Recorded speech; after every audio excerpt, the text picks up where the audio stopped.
fine. It's already done. Yeah.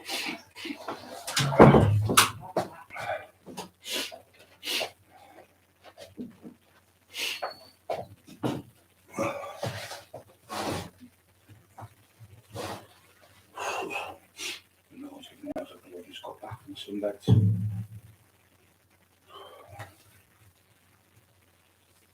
don't know, that sunbed. Oh, fucking hell. Like being on the beach, innit? And when I went to the Dominican, oh, it was great being there, don't get me wrong. 13 hours it took to get there. I think it was 12 hours to get there. When you get there, oh, James has got this virus for out with all that. Look, everyone's had it lately. He went, no, I said, no, Jamie, you've just got the first stage. He said, no, we've done a couple of days. I said, won't. So he was not arguing with me, he was saying, no, I'll be all right. I said, well, I'm telling you now, it's called, some people call it the 100-day cold, 100-day cough, because you start coughing. He said, yeah, I had a coughing fit this morning, you're right. I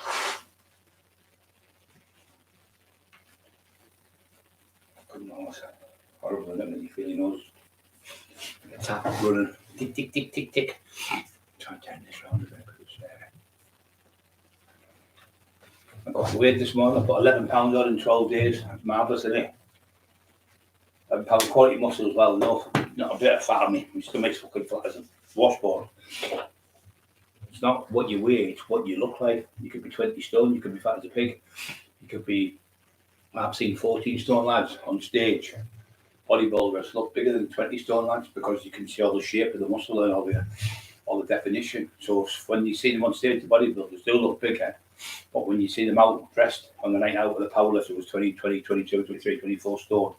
But like the midget next to them, honest, tiny, like a 14 stone man, is a big physique, especially with a low BMI, body mass index.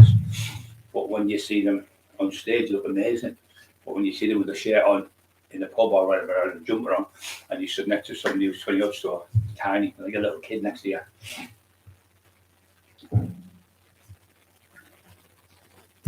So I hope everyone's had a good hope we'll walk forward to the weekend. Manchester United were through obviously the other day, so we'll play again on Sunday. I think it's on the telly. So I look forward to that. Would you like to buy a coffee? Much appreciated down below on here. That's Freedom's telling you.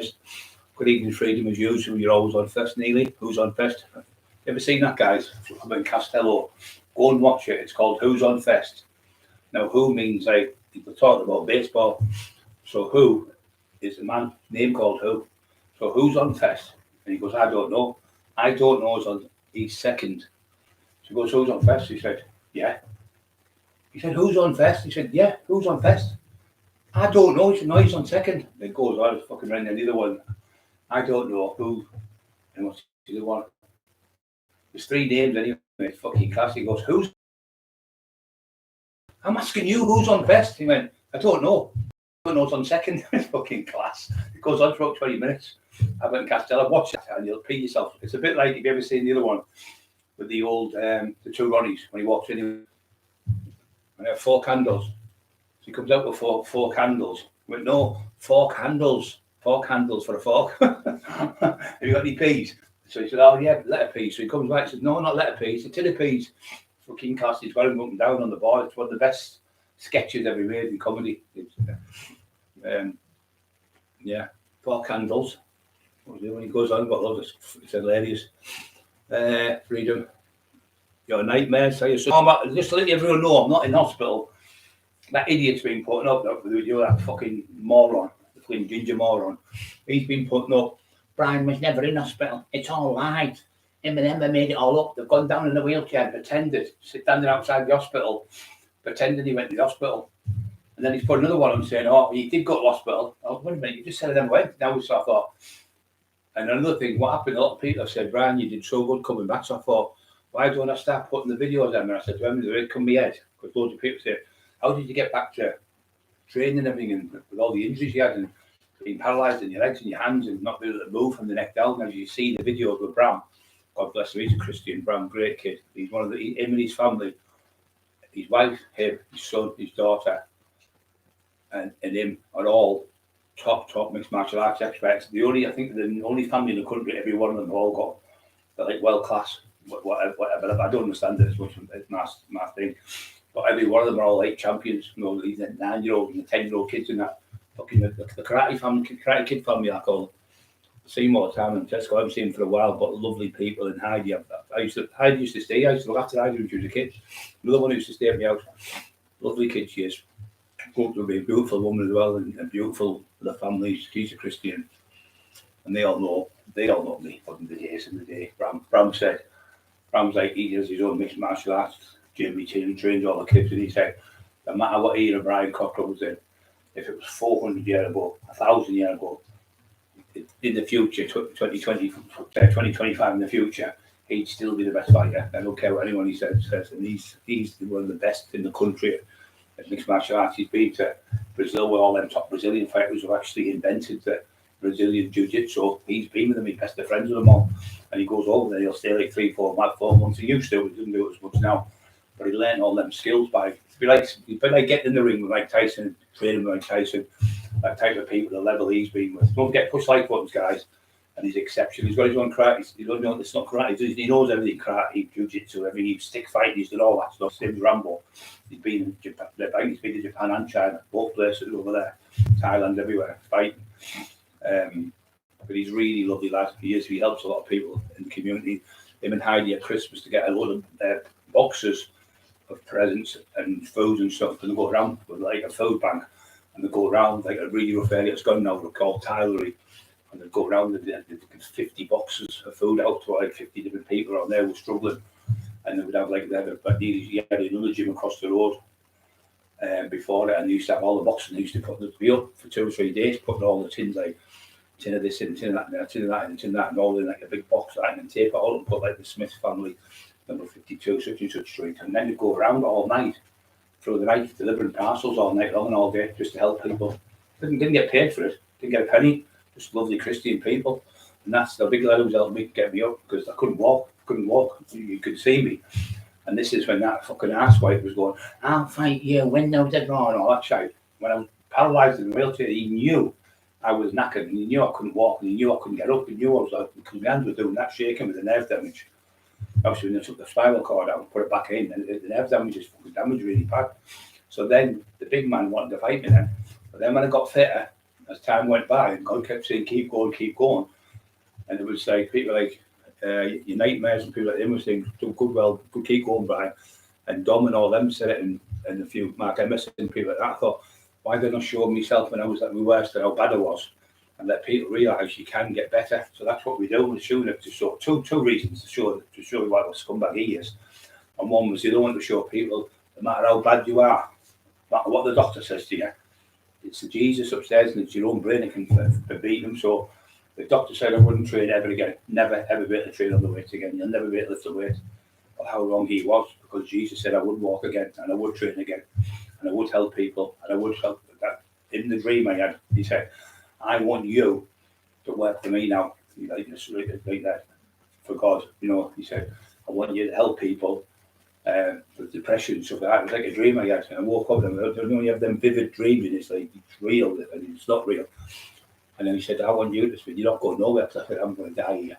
You're not going to die anywhere. You go nowhere. You're going to be doing work for me. And I was like, who's talking to me? And it must have been Jesus, obviously. And he went, in my head, I could feel him. And then Tony Grange, our church leader, said, every time I come to your house, we pray, I can feel the Holy Spirit coming out of you all the time. He can feel it. He said, he's our church leader. I can feel it in abundance. Carl, my other friend, Carl, great lad. He came, he did it, and they all said the same. He said, you've been touched by God, as you've got a gift. So use that gift to help people. And that's what we've been doing all this time. All we want to do, me and them, is be left alone to do our little podcast. We might not get 1,000 people on, we might not get fucking 300 people on.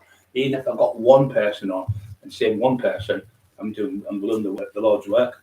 So he said, you're going to speak to millions of people. So I said to Tony, in my head I was on medication, morphine, I think. Not morphine, not all more.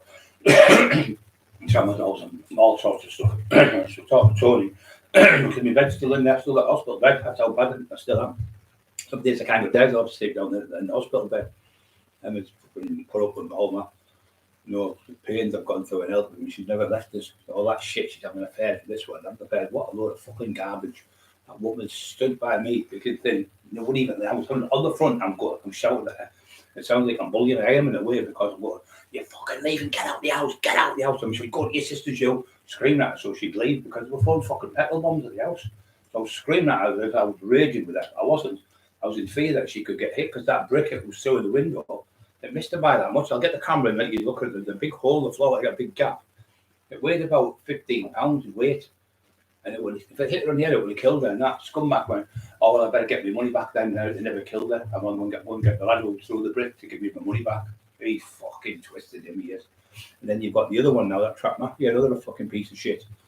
And that other one, that Irish bull, all bullying Emma, just because we wouldn't jump through hoops for them and do horrible things and call people. I said, "No, I'm not doing that. Emma's not doing that." And he started talking to him like shit. "Emma Cockerill, get here now. Get here on my show now. Where are you? I've been telling you for 2 hours, 3 hours." And this is why she went, "Wait a minute, well," she said, "Brian, normally 30 odd years, he's never spoken to me like that.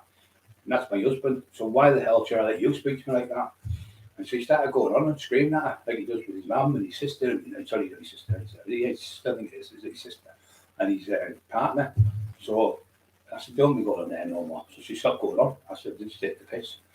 And then he twisted everyone. He threatened Trap Mafia and Little Don and all them. And they went, "What we going to do? Do we shit himself? That Subaru, all them lot." Now, and listen, he's a fucking crank. He couldn't fight sleep. A 38-year-old man's on stay with his mum and his fucking sister and his fucking partner in a little two-bedroom flat, unless he's got something to hide. You never see him with any people like friends. You'll see me down the town. You'll see me at Tesco's. You'll see me at Morrison's. You'll see me down the Red Card. You'll see me all over the place. You'll see me walking about. Like go and see people sitting in pubs talking to people. You don't see him anywhere, because he never goes out, because he's got something to hide him. I'm telling you now, I'm not going to say what he's got. He's got something really bad to hide, because usually the ones who shout paedophile, paedophile, paedophile, paedophile, or grass. And I know you're all thinking the same here. Can't mind all of you. I know you think the same. Usually 9 times out of 10 it's called mirror imaging. It's called deflection. So they deflect it off themselves to someone else to blame you.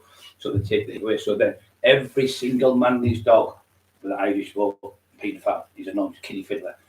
Paedophile, non-paedophile. Swear my daughter's life. Swear my daughter's life. Swear my dad's grave. Swear my dad's grave. All that same shit. Dave Garside said that to me once. He said, "The biggest lie in the world, Brian, is people when they swear on the kids' lives, because it's the ether of the law. You wouldn't want to swear on your kids' life, because obviously that will happen to them. But these liars do all the time." Big Dave Garside said, "One way, a couple of fights with me and Dave." He told me that once when we went to tax that piece of shit. Another horrible fucker, that Paul Sykes, and we taxed him in Wakefield at a pub. I took £1,200 off it in the first time. And the second time we took, I don't know if it was 20,000, was it 20 grand? I think 20 grand with the elephants. That was it. But like a jade elephant, like a greeny colour. And I didn't know they were like this bloke, he was called Dave as well. And he was a bit like a Del Boy character. And we went to his house and he had a bath full of fucking perfume. He was making them cheap bottles that they did at Christmas.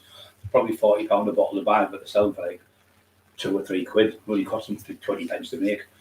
And they would make a fortune off them. I used to get stuff off them myself. And they were good presents for people at Christmas, like Estee Lauder or whatever, fucking perfume, whatever, for women. Marmalade, the flowers, so they were good to me. But they were good to give to people to sell. And I used to put like £1 or £2 on them. I'd make good money, but the same presents, you're talking £40, £50 a shop. So somebody gets a present like that, even though it smelt the same, but it didn't last as long. Say, for instance, the real mate would last maybe 4 or 5 hours on the smell. The fake one would maybe last 2 hours or something, but it was still good for somebody, especially with people we were like on council estates.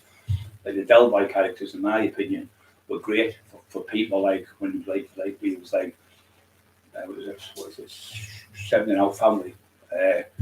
And it was always, Jason was like 7 or 8 people in our family. So when you're buying stuff, when you're buying a packet of trainees, when you go to the Teesside Park and you buy trainees or Sports Direct or something, they're like £150 a pair. And you can go to like Manchester and buy them there for £10 a pair. And the whole family can get them, like say they've got 5, 6 kids in the family. It's not going to hurt them, they're only £10 a pair.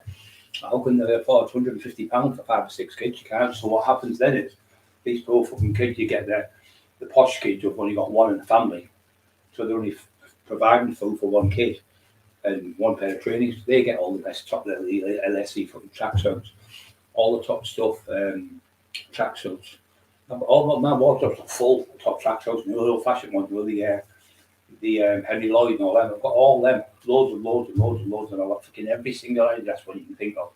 All the different tops, all the different bottoms, all the hats to match, all the tops. I've got like a full set suit where you've got like the socks, the shorts, and then you've got the t-shirt, and then you've got the other top, like one of these on. This is just the normal black top, and then you've got the Adidas jacket to come on and the Adidas hat to come on. I've got all them in the wardrobes, well packed, jam packed, and I've got tons of trainers as well. But I've got most of them I've got over the years because I'm very very light in my feet. My old Bobby, I'll buy him a pair of trainers. They're only less than 3 or 4 months. He ruins the fucking shoes. He drags his heels. He's like dragging with his feet. And the trainers are knackered. He's probably had 10 pair of trainers in 12 years for me, and they're all knackered. I'm about to get new ones all the time because of the way he walks. He doesn't have to walk straight up, my head straight up. He walks like that, trudging forward. And I stand up, he's got a big lump on the back of your neck. That's the other thing. If you want to walk, try and walk straight up, because you'll end up that your neck bends in that position, same as if you're sitting all day. If you're sitting on a computer and you're typing all day long, every 30 minutes, get up, push the thingy back, the chair, walk around your desk, walk back round, and do 5 sit-ups off the chair. Not 5 sit-ups.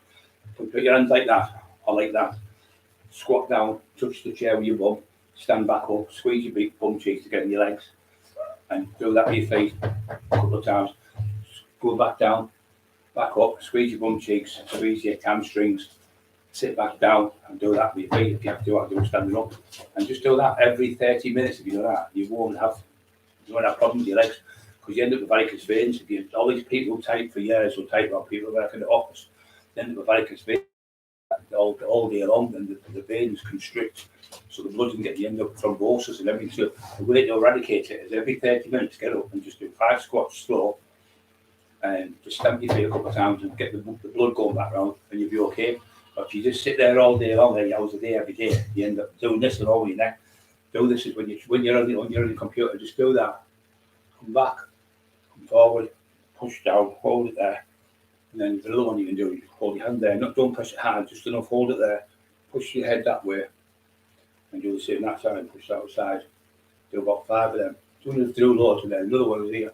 Put it there, press down, like that, and then push, up, and down, do 5 like that. If you do that every, maybe 2 or 3 times a day, that'll stop your neck from seizing up, and it'll stop you getting that big lump on the back of your neck. That's what you get it through. And you get these people with a lump on the back of their neck, and it's because they're like that all day long, and the bone starts growing like that. The calcified bone grows in the back of the neck, and they end up like fucking Quasimodo. So you just walk straight with your head held up high, straight, so your vertebrae stay in that position. When you're doing that, you're stretching them so they start deforming then. And all this, they're all the injuries of us. But he put idiot put a comment in there, he went, who in the hell's going to watch you showing people how to train with elastic band when there's experts out there with brilliant physiques in gyms showing people? I went, yeah, I know this, but these people can't get to gyms. They can't go to gyms. So I'm making makeshift stuff in the house for people who've got no money. Elastic bands are 10, 12, 15 quid. Showing them how to use elastic bands. And what's it got to do? You? I've had 118.5 thousand people in 11 days on. So that's who's watching it. 118,000 people, 18.2, I think 18.8 thousand. So tomorrow it'll be like 125,000 people in 12 days. He's jealous to death. Probably rock with jealousy. Denny Ested Old School. Yeah, Teddy Stockton. Catman. Oi, evening, Brian. Don King. John, all jog on. Freedom. Catman. Yeah, I've seen that one. Catman, Dom. Freedom.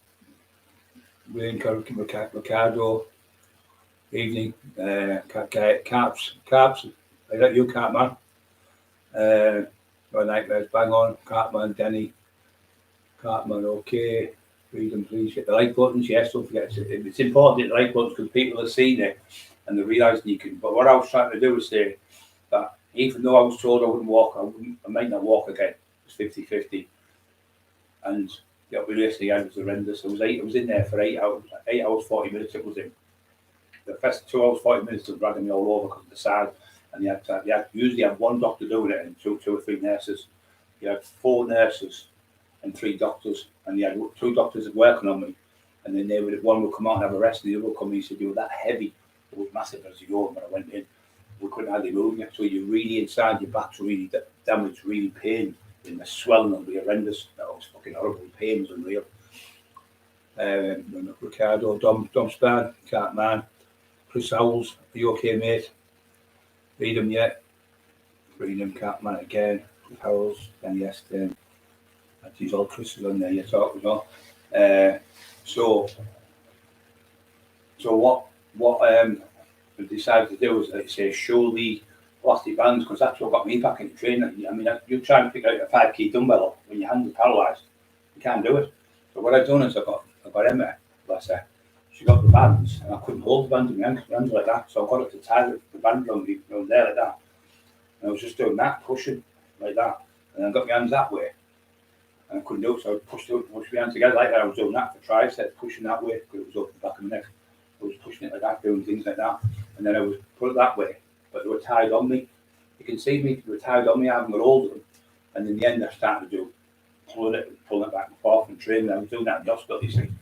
And I got stronger and stronger. And I thought, it's working. It's going to be a long process, this. But I thought, if anything's worth doing it, you take your time. Like my mum always said, if anything's worth doing, so take your time. And that's what I did. So I'm not nowhere near fully fit yet, but I've come from not being able to walk, not being able to eat, I couldn't even talk with my mouth. I had a massive ulcer in my mouth because when they had the tube in my mouth, it was rubbing on my mouth, and I had a massive white ulcer. Like that ulcer, it was fucking horrible. The pain was horrendous. I couldn't drink or nothing, so they had to give me a straw to drink with. I couldn't eat my food, couldn't do nothing for myself. I did it all, but then there was four legs. So the two that was like called Tom coming, basically another lady, basically I can't remember her name now. And it was Tom. He was a good lad, and he was coming. He was a care worker, and there was about the 10 lads and lasses that work for 5 Lamps. And thank you, 5 Lamps. Lovely people, care workers who looked after me. I was really poorly. If it wasn't for them guys, I wouldn't be here doing what I'm doing. It was them who got me out of bed, shaved me, cleaned me, took me to the toilet, everything, washed me, showered me. I couldn't do anything for myself. And them guys came along, and I'm ever grateful from the bottom of my heart. I always remember them, and we see them sometimes, and they always remember us. How are you doing in that? But they used to say, you're just a pleasure to work with, because the pain you're in and the amount of painkillers you're on and stuff, it must be horrendous. She said, but you still never ever moan or nothing. You just keep doing what we tell you. But I know, because I know what you're on it. I know what you're doing, because this is your job. And I just kept working with them. And I got myself out of bed, and I started doing little walks and stuff. But my balance was the worst thing. It's even now, it's still my balance is the worst thing. You're a bit scared, because I went to see my dad. My game helped me across the road. So when I was stood on the pavement, this sounds absolutely insanity. Probably that big, 5-6 inches. I stood on there, and I was looking like I felt I was on a cliff. But in the end, I was thinking, if I fall here, because they said to me, what happened? I got out. I came home. I come in the house. I got into the bed. And in the middle of the night, I thought I was back in the hospital. No, I had the meds and that. And I got out of bed and I slipped, because it was hard flooring. They said you should have a carpet and you had to go to the hospital. So anyway, I got up and I slipped. And anyway, I fell on the floor and I couldn't get me up. It was about 2 a.m, so we had to wait till 6. I was on the floor from 2 till about 6. The ambulance come. I couldn't find anyone. It was too early in the middle of the night. So the ambulance came out and picked me up off the floor, got me up. The lady, ambulance driver, and a man. I said, I'm really sorry. He said, no, I thought it's so stupid. Don't be stupid. It's our job. This is what we do for a living. Fell off on the phone, the ambulance to get up. So they put me on the bed. She said, you need to change the floor. She got it changed to a carpet. Mark and look at that from Mark, people came over. Love you, Mark. Thank you. He came over, did all the carpets. I mean, they didn't charge me for it. And just lovely people helping us. And little Teddy Dick all popping in. Marty Joseph Taylor, God bless him, taking down the gear. We could be 3-4 trying to get me into the wheelchair because of my body weight. But it was nice of them doing that for us, coming over. They'll tell you, I was talking about earlier on. When them cowards come to put the windows through, it was me, Steve Shannon, good lad Steve, he's made now, little big lad. Bobby was with us. Even though Bobby's got autism, he still stood with us. And it was me, and there was Emma, and there was Terry, and there was Big Peter Robbo. And when they seen the cars on the front, the cowards, Boyle's gang would come and smash the windows. The cowards ran away when they seen the cars. When the door opened, they all ran like fuck. And then they come back later, and Steve Shannon and all them went, and Terry and all them went. They come back later on, put the windows through when there was no there. A few were fucking cowards. And two of them one was 15-year-old, one was 16-year-old, one was from Billingham, one was from Middlesbrough. But they got battered because the motorbike they stole to do the job on was from a top fight from Middlesbrough. He got hold of him and fucking booted him all over Middlesbrough. So he got his fucking just as that idiot told them me never will Peter Pals. That's how they smashed the windows. Made a lot of lies up to them, and they found out and spoke to Peter Billingham, that's where they're from, and realised it was all made up lies, and they've apologised in a way, not to us, but they've apologised to someone like 3 or 4 hands down the line. So we didn't know, we just got told that. He said he was there, messed it up with his sister and all that. What his sister can't fucking stand him. Absolute fucking liars. So that's why we just got put through, and we got petrol on because of the lies he made up. Compulsive liar. So we're still here, we're still standing, and we get messages every day. Leave the YouTube channel alone. Get off that YouTube channel. You're going to get winning put through again. I was sat here and we're throwing fucking fireworks at me, petrol bombs at me. I was still here, still doing the fuck, and that was 9 months ago, and I'm still 11 months ago, sorry, and I'm still here, and I'm still going to be in there forever because I won't fucking back out of the cowards. If you want to straighten with me, you come meet me. I'll meet you anywhere you want. You're fucking cowards. A lot of you doing that to a woman and a lad who's got autism, and a brother. Going to bum my brother, going to bum my dog, going to cut Eli's paws off and cut his head off, and going to fucking set the house alight. The look at what's happened last night with the Irish Bull one, threatening Marie Howarth, I'm going to burn your house down with your kids in it, I'm going to roast your kids alive. Imagine talking, I'm 60-year-old and I've never heard anyone threaten to burn kids alive in the house, only that Irish Bull, the Tin Man. They're the only two in my whole life I've ever heard, because all top gangsters, no matter where they're from, America, Australia, Kazakhstan, fucking Bulgaria, there's a line you draw in the sand. You say, you can't go to a man's house when he's got kids in the house. You do not throw firebombs in someone's fucking house when they've got kids in the house and dogs and fucking family members who've got mental health problems. You just say, no, you don't do that. And you don't pick on someone's wife. Do me, it doesn't bother me, do me. But what do they know is, it doesn't bother me, see. But it bothers them, obviously, because she's a lady.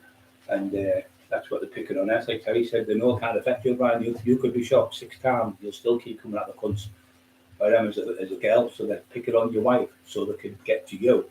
So it does upset me, obviously, getting to her, but we're getting to the bottom of it now. It's coming to the end of it now. I can see light at the end of the tunnel and all this stuff. But the great thing is, there's more proofs that I was in hospital. I did have the operation. I was in a fucking wheelchair. I was in the hospital bed, still in there now. To this day, I just like to prove it wrong. Make a full album. Chris Howard, doing on a long flight. Chris Howard. They say to do that on a long flight. It's like, oh yeah, you're right, son. Yeah, that's exactly what they say, Chris. You're right, spot on. Because you get that from a lot of people don't know that, Chris. You're spot on there. A lot of people go flying around the world and stuff. And you're doing like a 12-hour flight. You've got to keep getting up, walk down that aisle, banging your feet, moving your head, moving your arms, your extremities and everything. And you sat there. You need to get up and move, because what happens, as you said, you can get thrombosis just being on a plane. Within a couple of hours, you can get it there and then. And once you get it, you fucking, what it thrombosis means, your veins gets trapped with the blood, and it swells up, and you end up having a stroke. Because when your brain doesn't get enough oxygen after so long, your brain needs oxygen all the time. Your blood's called hemoglobin. The blood is hemoglobin. Now the hemoglobin has got oxygen in it. So if you're breathing and your legs are moving, the blood's going around, it's sending oxygen to the muscles to move. They move through that. Now if they don't get no oxygen, all of a sudden it seizes up and you get your head amputated on an airplane. You've been on an airplane for 4 or 5 hours, 2 or 3 hours. If you get that on there and they don't find it, you can have your leg amputated. Yeah, it's true. He's right what he says.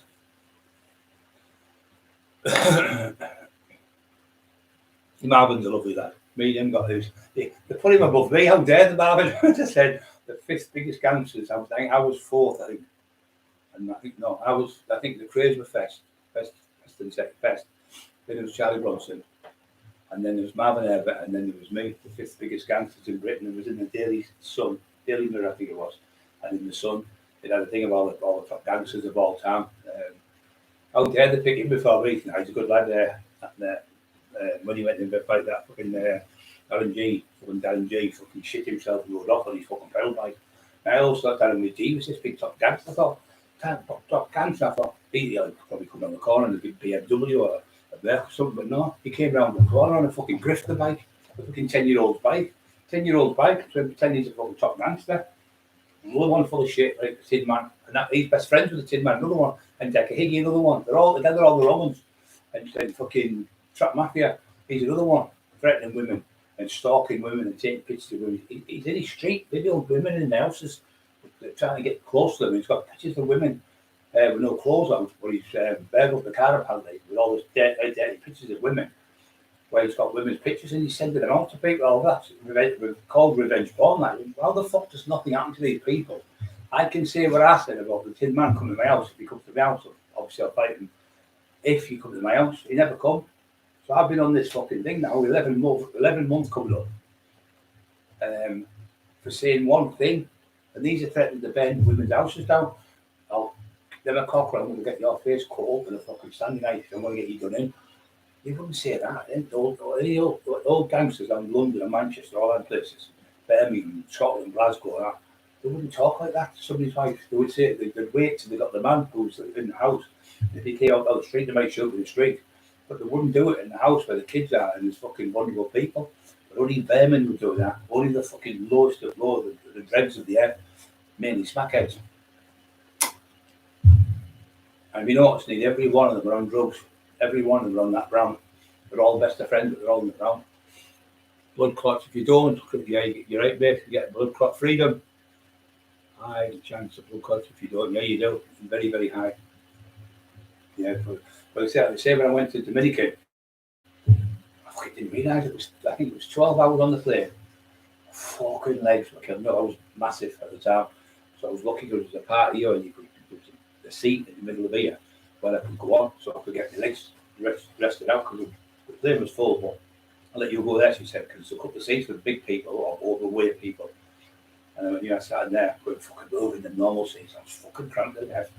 And you were sat in there. And when we got there, got the airport, and they had to get the bus from somewhere about an hour on a fucking bus to Dominican airport. From the Dominican airport, sorry, to the hotel, we got an hour. But we had to stay in the airport for an hour, and we had to give them fucking, after all that money paid to stay there. I think it was 3 weeks I went for, all inclusive. You had to pay airport tax. I couldn't fucking believe it. I was fucking taking the piss. Then we had to get the bus to there. Then we got the bus. I think it was 13 or 14 hours by the time we got in the hotel. But it was like your own little room you got. Lovely place. People were lovely out there. There was a lot of people being chopped up with machetes and that, and a lot of crack cocaine made there. They grow over there and they move it to Mexico and places. There was a lot of the working for pennies. I used to give the lasses and that would come round, you get a drink here, get that drink in you. You know, the workers and that. The lasses and the lads would come, get in here. I used to give them you know. And I'd say, have you had out to eat? And go, no, I'll go and buy, get something to eat, come back to you, get that in you. I'd give it to you, very kind man, you know, lovely, just to get fuck off, poor fuckers. And I give her 50 quid at the end of it. I said, here, that's for you and your family. She said, no, I cannot take money. No, I cannot. I said, I'm giving you that as a present for you. She was a big, heavy girl. She had about 6 or 7 kids. And then when I used to go to the beach, because I was massive, so I walked down the beach, and there was about 40 kids. Hey, Rambo! I said, I think I'm a bit bigger now. And they couldn't even speak English, but we were playing football and the ball was all fucking busted. It was like shit. I goes in the town, because I couldn't get farm on there, so I goes in the town and bought them 4 balls. I went, yeah, got you the ball, so I give them the ball. And they said, oh, thank you. And then I used to get about 20 quid for the sweets for them all. And scramble, you know, like in the old days, me and Duffy used to do with the coins for the kids. You know, the little black kids would all get the sweets, loved it. They loved it, the kids. It was nice help. You looked at their fuck all, you had a pair of shorts on bare feet, and they were happy as Larry with no cares in the world, because obviously they don't know what's going on with them, only kids.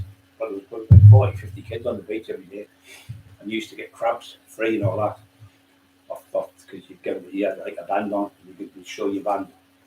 I was in there eating everything. Yeah, I haven't got shot. I think 4 or 5 times I haven't got shot. Said he would never walk. But it's all in here. It's all in here. I'm supposed to do a podcast with Marvin. A couple of times I'm supposed to do one. I'll get him on. He's a nice guy, Is Emma okay, Brian? Haven't heard for a few now. She's okay, mate. She was on that thing last night, obviously, with them scumbags. They were going, oh, they're going to do this, they're going to do that. And Emma's a prostitute. She's on the game in Liverpool. Fucking disgusting. Where she is now. People asking about you, and worrying about. I said, all them scumbags have been bullying you again, haven't they? Yeah. And because she's been recording everything, obviously, she's not stupid. Threatening to burn Maria's house down now, Maria's house as well. But someone came on and said to him last night, so that means so, like innocent then. And he couldn't even answer it, but he hasn't got a clue what's going on. What he does, he just guesses. He'll get like say 1, 2, 3. He'll make it a 1,856. It put it this way, I'd want locking up if I made something like that. Yeah. Right, and it was true. When he was saying that about Marie as well, I can't wait to see your kids melting in the house. Fucking round. That's somebody completely deranged. That's the only person who talks like that, as we all know, is the fucking idiot who we had trouble with. It's the same MO in it, and the same words. But I am going to give it to the police. I've got the full recording, and I'm going to give it to the police because I don't see my family and stuff didn't know about the sexual assault because we're a bit of a dysfunctional family and stuff. You didn't want to upset them as well, did you? I went to church after and we all got reunited and stuff, and the last thing I wanted to do was start telling him about things like that. And now he's blabbered it all over the place. So I'm using fake paperwork. And he only got it off the Tin Man because he knows him because he lives in the same area. He was the one where he was going, I'm going to get the lads to come there, mate. They tried to grape you years ago, but they're going to do it properly this time. And that's what he was doing while I was in hospital. When I was in that bed in there, paralysed, couldn't do nothing. Yeah, it triggers a lot of stuff. It just fits together like a glove, doesn't it? Like, like a jigsaw, all the pieces are come together now. There's only him knew this story, you see. Because when we were at Newcastle, we would come back on the train, and he said, what's your worst fear? And we went, being in a fire, and he died. I was in a bad fire. I was in a coma for months. And she said, the other one is I got attacked by 2 lads from such and such. Told them the names. And he's the only one who knew about this. No one else knew on the internet, not one soul. So he's blabbed it all over again with that big fucking blab of ginger fucking head mouth of his and making lies up though. So he's not telling the truth, he's telling little bits of truth, but putting loads of lies in it. So that other horrible thing, that bull thing, he just lies like every fucking. So it's just like giving him a match with a tin of petrol in. That's what he's done now, tin foil. But I know that the great one thing is, I know that I never dealt with it when I probably thought I did. I've just obviously buried my head in the sunlight and ostrich like a lot of things that I did in my life. And but the great thing as well is the main police officer is the chief inspector of the police now. This policeman, he's the top one, and he's got all the records and all the proof and everything what happened to her, and he believed her from day one what happened to every single thing what she said. Because the certain person has done this multiple times to multiple people over the years, and they knew he'd done it. As I said, when I got in touch with the police, it wasn't about me. It was about the images he had on his phone. 6-year-old kids referring to Emma as a 6-year-old. That kid. So I mean, both of them must have got off on a child of that age for them to be saying it. But imagine befriending someone like that and pretending he's a good man. No, he's not a good man, because let me just tell you something. When he went to church, he went to our church, and the audacity to go to our church. You can't say too much. Yeah, no, I can't say it. But when he went to church, a certain church we used to go to, the church leaders had to usher him round, keep rushing around, said, but you're not allowed to go where the children are. Straight away, I thought, it's obviously. He hadn't repented or anything, but it was strange how he turned up my church anyway. Well, we knew, because he told them, didn't he? And Shelley and Jamie shouting them out. Anyone in the Gisborne area knows what he is. I mean, everyone. Gisborne, Red Car, all the people from down that Boosbeck, all them people on that way know what he is. He's known for it. Nicknamed him King of the Kids. It says it all, the King of the Kids. Because he was saying, you want to be stop doing a victim because you want to be a rape victim. Like, oh, Mentally God, deranged. It's if you want to be a rape victim. Absolutely. Only their minds think that because they smack it down. That's what they think. You want to be a rape victim. She fucking was. They sexually abused her, assaulted her. And the thing is, we've got all the proof from the fucking apps, haven't you? And everything. Got all these from these other people. You go in and you have to do these records and keep all right down. It's all still there in the records. Well, put it this way: when they came out, not for the time I called them, but from when the fire brigade called them about the garage, when the CID came out, they'd already been making accounts up in his name prior to this and putting it in this troll group, this garage smash group. So anyway, it triggered a lot of stuff, and when I didn't realise it, but when I was trying to say to CID about the troll group, obviously they didn't want to know at the time, but the IOPC do, so thank God. But when I was trying to explain this troll group, I explained about the sexual assault and how it had triggered things off, and they put me straight back in touch with Arch, you know what I mean? And he's saying, because there was no name on the paperwork saying his name, right? But when there's an ongoing police investigation, they don't put the names like that. No. He reckons I went to a jury and the jury found me. What was no court case? Not guilty. It was no court case. Never was. It was just, as I said to CPS, because it was pitch black and there was two of them, and they were trying to touch whatever. They were saying which hands were touching where at what point. She couldn't actually. Could have told the line and said it was him or it was him, but she said, I can't say, but both of them are doing it, but I can't say who's doing it at the same time. That was the technicality. That didn't just happen. I mean, I think I had, I was bruised and scratched and everything and hurt as well through it all. Do you know what I mean? It wasn't a nice experience. But as I said, I had no self-worth and I was only bothered about the kid. He was making her watch a 6-year-old child being abused on a phone from some who was a Thailand. And he said that he worked 6 months and another 6 months, and he said he gets himself virgin girl and he makes the families very rich for the rest of the year, so he looks after them. And he said, if you weren't looking so disgusted and played your cards right, you could come with me and I'd get you a virgin. I mean, what type of person does things like that? Only mentally deranged people like tinfoil. But the reason I didn't scream was because the dog was there. I thought they were going to stab the dog. In the end, I managed to managed to run it. But I'd phoned my friend in my pocket before they ripped the clothes off, and I didn't know. And she didn't know what to do, right? Because she's daft as a bush anyway. So she heard, and the call was consistent. So she was one of the witnesses anyway. And also, when they ripped the clothing off, I said it was to you. They knew what they were doing because it all fell off, didn't they? Yeah. But when that other one called from the bedroom, both touching me. They've done it before. And it was in the darkness. What I did was, because I'd been used to being beaten up in the dark in a previous relationship, so I was pretty switched on with darkness, if you know what I mean. So, as I say, I knew the light in the bedroom door. When he sneaked round, I knew that had come across the ceiling. It was just strange. So anyway, things started getting terrible, and I was trying to get the hands off me. And then I just, at one point, he said, "Oh, she's just in a bit of a mood. Come and cuddle daddy and everything will be all right." And then he's got that other lunatic doing whatever. So then I just, as he like left go for a minute, I ran down the stairs and I shouted monkey, and I ran the street I grabbed a sheet thing off the radiator as I was running down, and I just grabbed monkey and went into the street. And then the girl was on the way to mine about 8 o'clock next morning, and I shouted her. I was in the alley and he was still laid upstairs in my bed. She went in, got him out, and then I told her the full story. Told, obviously, Julia. Julia had heard me knocking on the wall, but thought it was just me putting a picture up or something.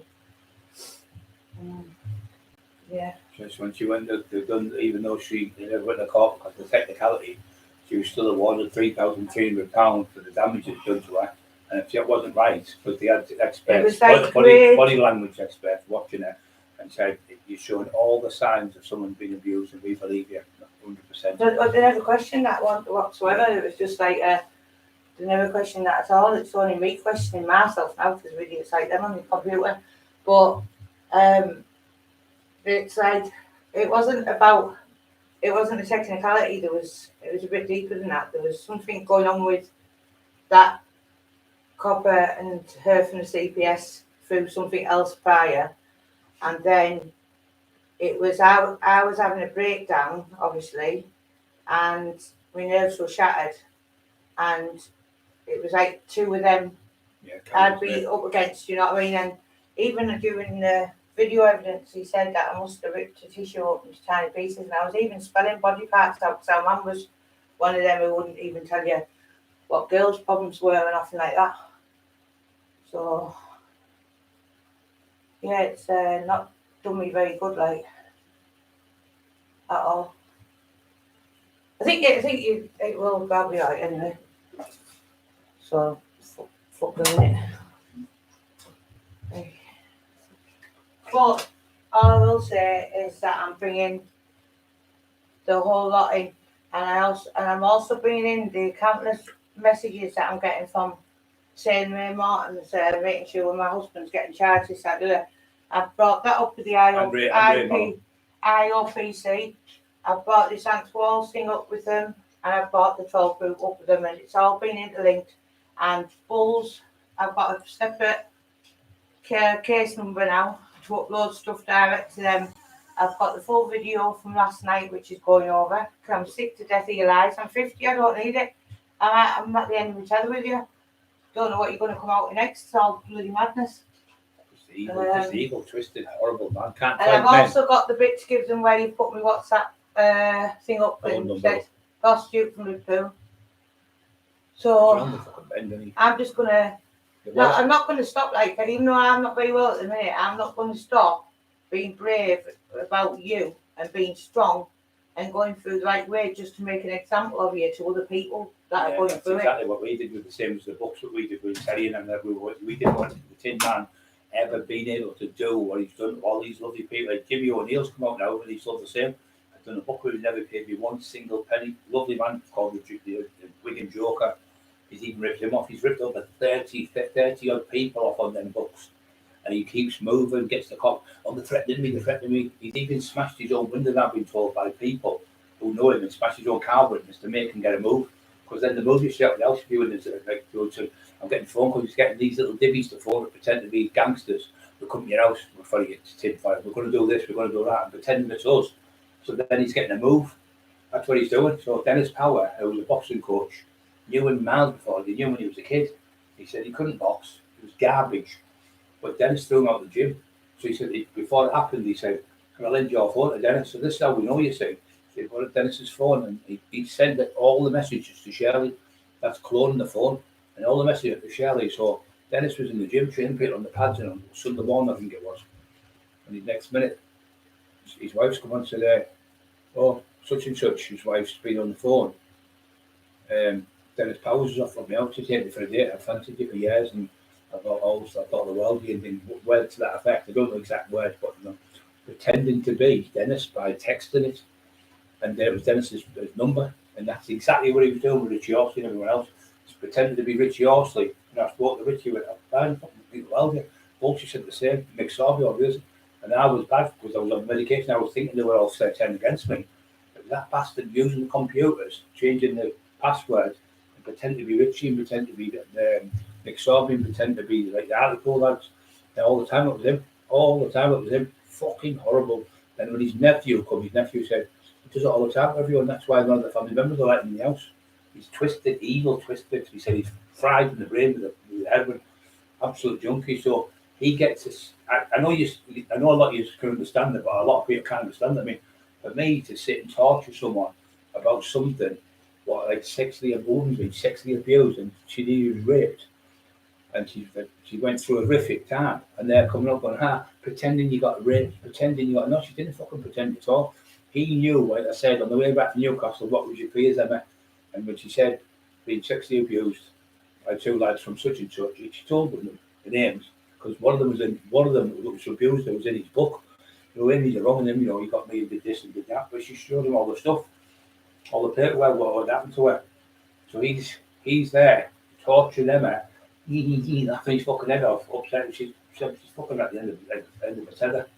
Some total mental breakdown for them. They're fucking horrible. Why don't you come and meet me? A lot of yous. You fucking Maguire. There's you Subaru. There's you Trap Mafia, and there's you fucking Tinfoil. I'll come and meet the 5 or 6 of yous on my own, wherever you want to meet me. Nobody else will come. They'll step on the grass somewhere, on the tarmac somewhere, and we'll fucking have it out properly. The 5 years on to me, because I'll smash you to fucking pieces in seconds, you cowards. Bullying a woman. No, I won't show up. I won't. Bullying a fucking woman who's nearly 50-year-old, you cowards, you fucking scum. And threatening Maria's house to burn that woman's little kids alive. When they kill the babies in the house. One of them 6-year-old. You're absolutely disgusting. You're having Steve still topic talk. Threatening that poor lad, calling his wife who's fucking really, really seriously ill. Calling her a spastic, and all the same words with the Tin Man was calling me. She's a retard, she's a cripple, she's this, she's that. That man's done nothing wrong. He's a good lad, still topic talk. Bullying that fucking man's wife, and she's another one having a mental breakdown. Bullying fucking women like Maria and Emma, all women, because the cowardly bastards can't do that with their hands, with the shit houses. All shit houses, great on a computer, man to man, face to face, you won't meet me. Boils my blood, it does, the cowardly bastards. Can't man, how you mate? It's like any of you guys, but Mark about you, Cap about you for freedom. Then the old school, be like you sitting watching your missus or your sister or your mum getting bullied. You think, oh, fuck, I'll do something about this. You fucking head starts frying and you can't do nothing because they just keep phoning the police on you and making stories about you. It's fucking horrible.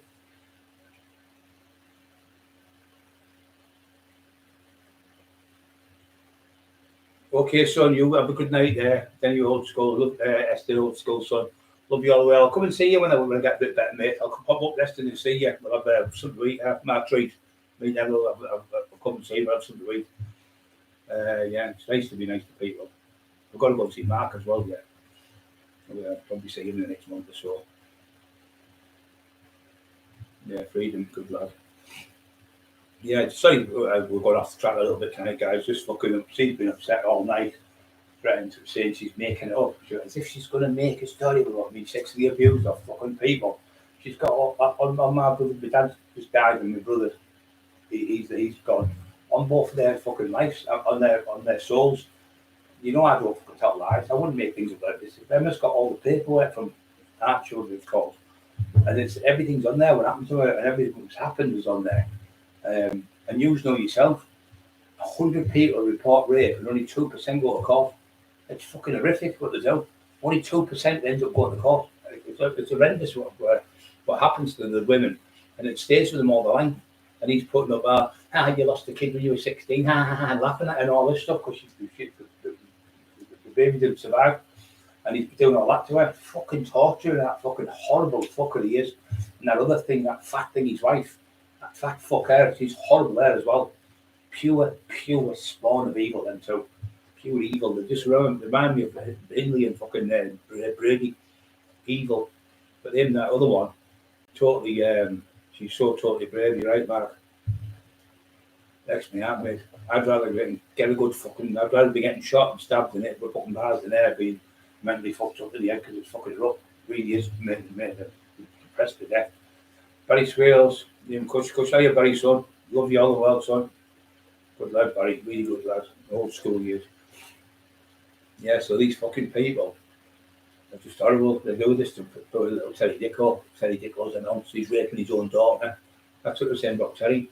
Martin Joseph Turner, raping he used to rape his wife. They're obsessed with the rape, sexual abuse, raping, kiddie fiddlers, fucking round the fucking twist they are.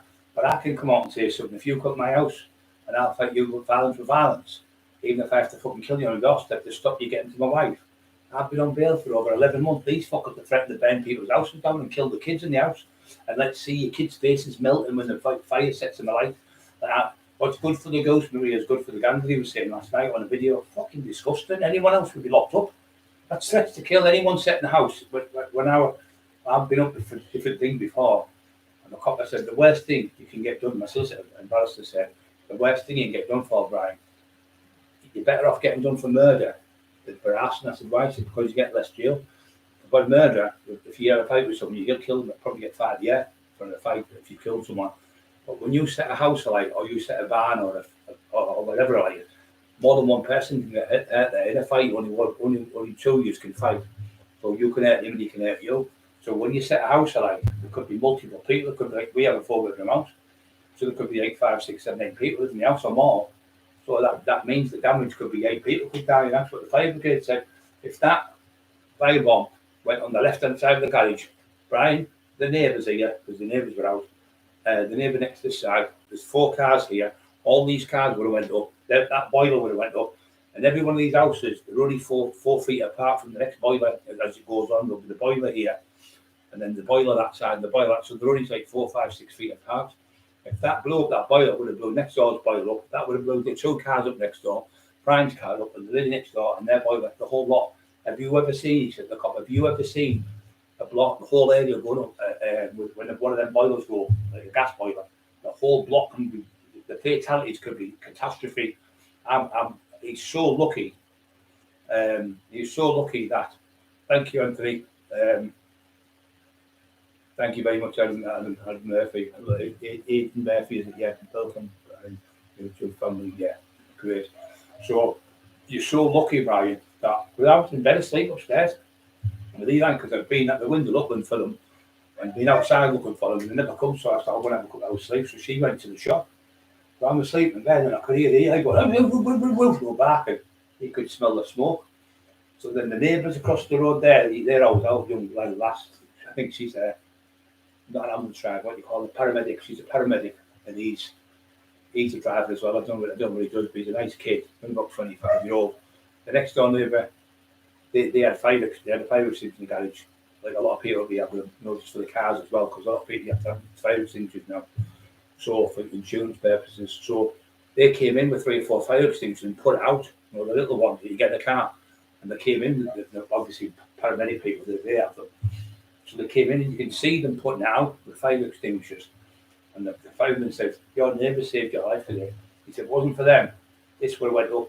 Because that fire was when that happened, we had an old flooring in. So we had that taken up. Like I said, you remember I told you I took her up there and put a carpet in because my balance was all almost falling. So we left the wood there. So I was going to use the wood and put it around the walls in here. And put it on the wall, the wood right off the floor, put it around the walls and make it like a box in here. So it would like soundproof. But obviously I'm not around with it, but they went up with flames because they were only like that type of cheap wood, and they're only dead thin plank wood like that. So they would burn like mad. So they'd come out and put them out, and the fire brigade come and if that went on the left hand side line, see your boiler, that would just went woof, the whole lot would went up. So that was like I say, and what happened to them? Nothing. We even got the phone with the numbers on going, we did it for Jamie Doyle. How much did you pay him? 500 quid. We've got the messages off his phone, the other person's phone, they've all been talking to each other in the circle, and those kids do. 15-year-old, 16-year-old kids he used, and the other ones were a little bit older, one was 17, I think. That's the type he uses, little kids. And saying, the paedophiles, the nonsense, the rape system, all that. That's why they did it. We knew 10 minutes ago it was because we were talking in Billingham, bragging about it, what they've done. We're bragging, Billingham. But then I said, you know who it is, don't you? They didn't know it was us.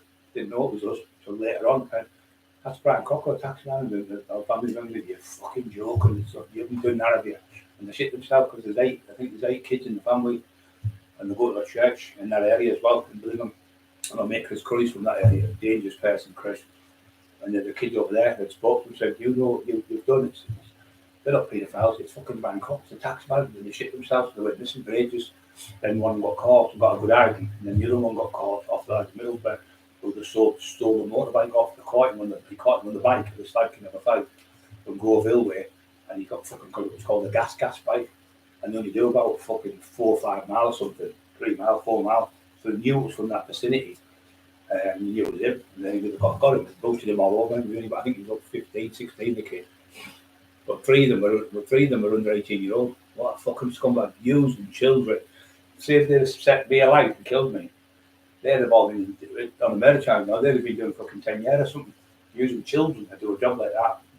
Little fat, greasy cunt. Probably, it's horrible. It's vile. Vile he is.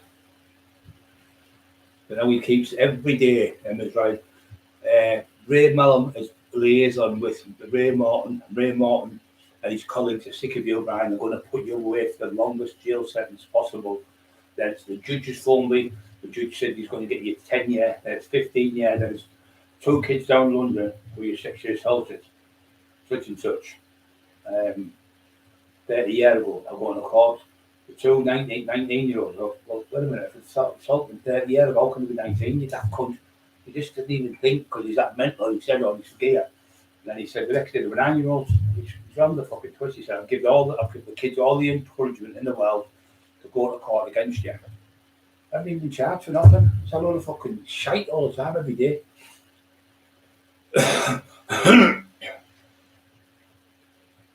Yeah, poor them, man. They were terrible for her.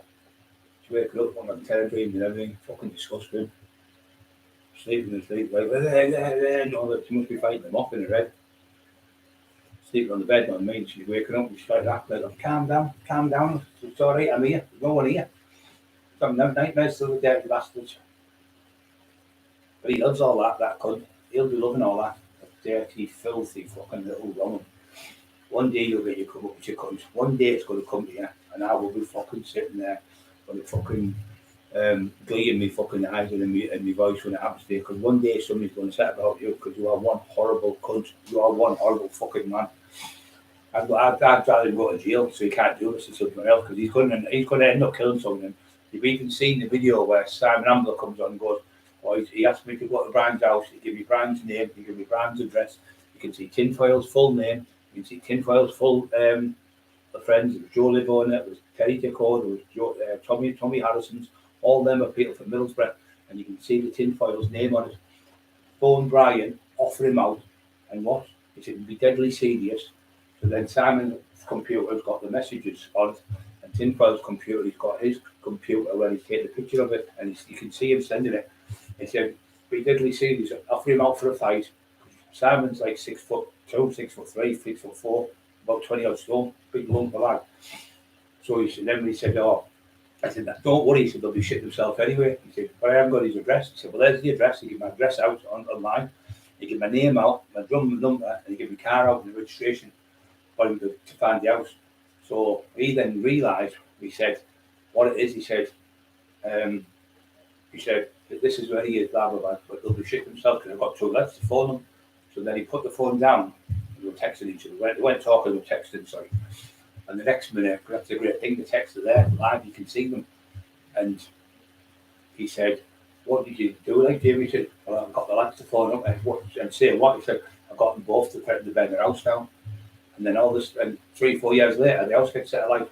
There's only him we've had trouble with all the time. We've got no trouble with anyone else in the world, only him. Because we went to court and won the court case against him. And he's never going to be able to do this again because we won the court case. He said, my letters are doctored.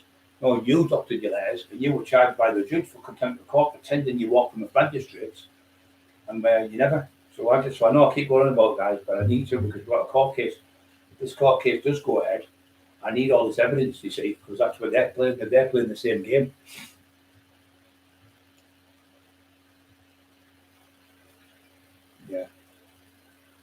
Yeah, poor Maria, he's like on her own. She lives on her own with the fucking kids, 3 kids in the house and a dog. I'm going to burn your house to the ground. I hope the kids melt, the faces melt in the fire. That's big behaviour. It's a psychopath, completely mentally deranged. And he's the same as him. Evil people. Private police, you should be you should be ashamed of yourself letting this go on. You are a disgrace, you are. You're letting that piece of shit do this to people. There's a multitude of people all over the country he's done this to, and you're still letting it go on. You're still letting you even give us a fair crap of the whip. You're not even taking his computer off him, or the router out of his house, putting it in the forensics. You looked at his phone but Emma's got him recorded. Said, what happened when you arrested? Oh, he didn't get arrested. He come in and arrested him. When I was talking to him, I just had a quick download, look on his phone to see if he sent you any message. but sadly we couldn't find them. Well, why have you took 7 of my computers, 4 of my computers in 3 phones of mine? You've had them 11 months, over 11 months, and you still got them, but you're not taking his computer. We haven't threw no fireworks at people's houses. We haven't set somebody's garage light and he blew the fucking gas boiler up and killed someone. We haven't put windows through. So how come I'm getting done for just saying that one thing? And everything's happening to these. Why is Irish Bull still on the streets? He's on license for fucking whatever he did. He got 3.5 years or something for what he did. Drug offence, I think it was. And street robberies he's been done for. And he's on about shooting people with guns and he's armed robber people with guns. So why has nothing happened to him? But as soon as anything with me comes up, they come to the house fucking team-handed with guns. But this fucker keeps getting off. It's not right. There's people all around the country watching, all around the world watching and thinking, what the fuck's going on with these? It's ridiculous. This is the most corrupt police force in the worst ever. Just go and look in the middle of the police force and you'll see the corruption in the police force over the years. It's been going on for years with them and they're still doing it now. They're still fucking doing it. Oh, we lost 6 statements. How can you lose six statements in this day and age? You can't lose a statement because it's not on paper. It's on computer. Your version. But they lost the 6 statements. With tinfoil people have put statements in against them. 6 people all lost with them in transition. But in the back of a van, how can a computer fall on the back of the seat? I can understand a piece of paper, but how can a computer? And what they do is they give you a solicitor one. The police have got 2 or 3, and then you get one. So you've all got the same statement, and you get it given to you, and they interview you, and they record you, and they video you as well now. That's a new thing. They watch your body, your language, your body language, your movement and stuff, and see if you tell the truth with experts. So how come? My statements don't cover this, but when tin files go in, they get lost. They get lost in transition. The Stockton police can't get in contact with the middle of the police. That was the excuse. For some strange reason, Stokesley Police Station can't send, North Yorkshire Police Station can't send information to Middlesbrough Police Station or Stockton Police Station. What? The biggest gang in the world, the best computer in the world, can't send a message from 8 miles away. Absolute fucking rubbish. When even give that cop woman, she said, this stinks to high heaven, this CID woman, she said to me, this fucking stinks. I said, do you know he's doing books with ex-police officers? What do you mean books? I said, Ray Martin, oh yeah, I didn't like him, never liked him. I said, crook the fuck you. Yeah, you're right. And the other couple didn't know it because he was younger. She said, yeah, it stinks to high heaven because what you've just told me, Emma told me last night, the exact same thing. You try and get easy file of him from North Yorkshire Police Station, where he's based at, and you won't be able to get it. She went, I didn't believe it. What you've just said to me here today, I've just gone there, out there, and come back in. Even Beth was there from Watson Woodhouse solicitors. She went, this is corrupt, there's something not right here. So they can't, their own police will investigate and they can't get the information from North Yorkshire Police sent to the middle of the police. It doesn't even make sense, does it, guys? All it makes to me is my barrister, my friend David said, it's corruption, it's just pure corruption, they won't do, that's all. They're not interested in somebody else dying, somebody getting killed, somebody getting shot. They just walk round off the streets because you've been a thorn on their side for years and they don't like it. But unless you've got the evidence to put something away, you can't make it up, and that's what they're doing. They're making any fucking thing up.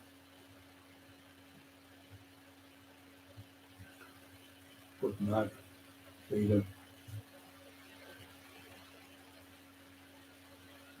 Born in Bogota, Colombia, where I Lucia, Benja, Canary Islands. My dad is Colombian. My mum is Scottish. So that's fucking big. That's a fucking fair family being Scottish and Colombian in it. Both are fucking mad as fuck. I'll fucking kill you, you bastard.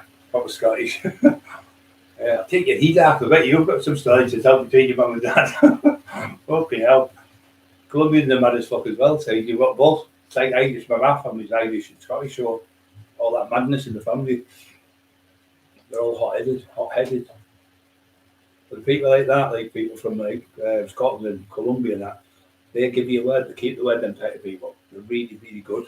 You know, they say, I'll give you back my word for bond. That's what I'm like with people. I won't come in here and make lies about anyone, even to make them look bad. I would only tell the truth, because if you tell a lie once, it's like them ones who call that Iggy, loads of shit, just to get numbers and make fucking money off the YouTube channel.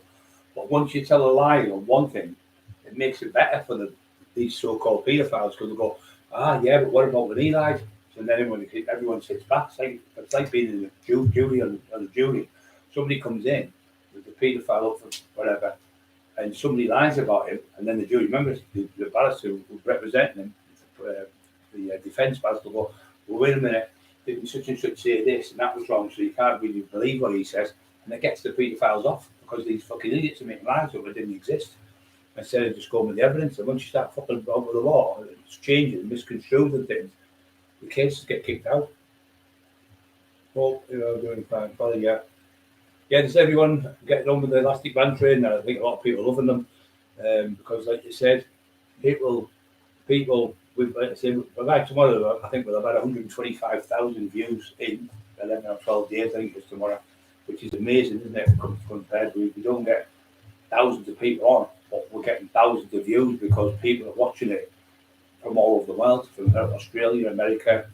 We had one on from Australia, and the class from 13-year-olds to 16-year-olds that have all read the Taxman book, the original one. They've all read it because they were reading Shakespeare with Borden and said, this one box. My mate Gary, he used to live up in the Bow. He was a fireman, part-time fireman, and a school teacher. So he's a teacher over there, he's a fireman over there as well. And he said he's going to come back and see us because his mate's the top one of the school to get me into school to talk to the kids. He says, over here, no one wanted to read the books. He said, everyone in the school from 13 to 16 or 17, whatever it is, he said, they've all read the Taxman book. He said, so they're really interested. And then I got another one from a young girl, about 18. She said, I'm at college, Mr. Taxman, she said, would it be okay if I could use your book? They've got the book, use your book as an essay, because we're trainee barristers. They're only kids, like young lads and lasses. But it's a pleasure, no problems. And they said, thank you very much. So that they use that as an essay for college. And then the other mate, he's called David Honeywell. He's a forensic scientist. He was in jail with us. He was in that jail all his life. He's written a book called Never Ending Circles because he was always back in jail. Now that saying, you drive me around the bend, is a true slang. It was a place in Cheshire, I think it was. Essex, Cheshire, something like that. I can't think it was Cheshire, he said. Could be Essex or Cheshire, just them two names that popped to me in. He said, that's a real place, you know, Ryan. So what it was, they used to come for you in the white jackets, put you in the white, like ambulance thing, put you in the straight jacket, and then they'd drive you. Now, the hospital was like this. It was a big, long road, but it was going around the bend like that.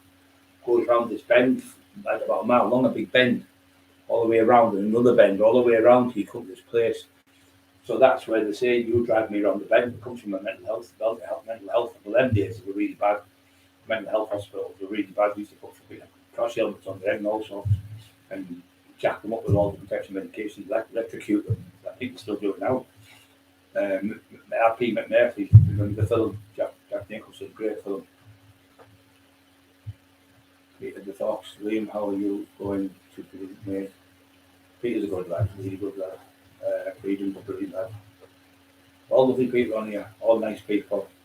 Just worried about I am guys who's really fucking deteriorating really bad. I'm trying to make have laughing jokes with that and watching bits of telly now, they're fucking sworn leave it alone, they're fucking evil as fuck. He's saying that, well, why don't you take it over? Why don't you kill yourself? And all these daft things he's been putting up. He's on the fucking bend, he is totally on the bend. Just because you wouldn't fucking jump through the hoops for a night, he has everyone else jumping. Then he did it with that Trap Mafia. You've got how we come back on with friends and you're like proper narcissists, the same as the tinfoil and his wife, pure narcissists, bullies.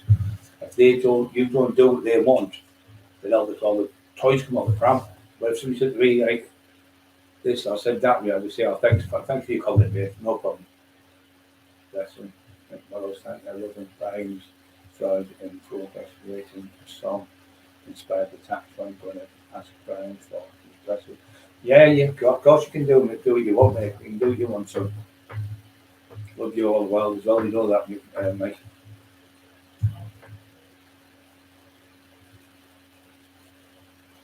Yeah, the other mate written one, what it was called, Maniac written the one about me. The tax man kicked down his last order, it was called.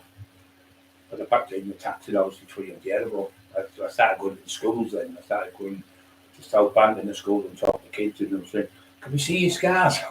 Every time I go to school, fucking, well, you've been shot and you've been stabbed. You've been here all day. I said, if I had, you can see me getting brown as I'm on here, can't you? You know, the other day when I was bad.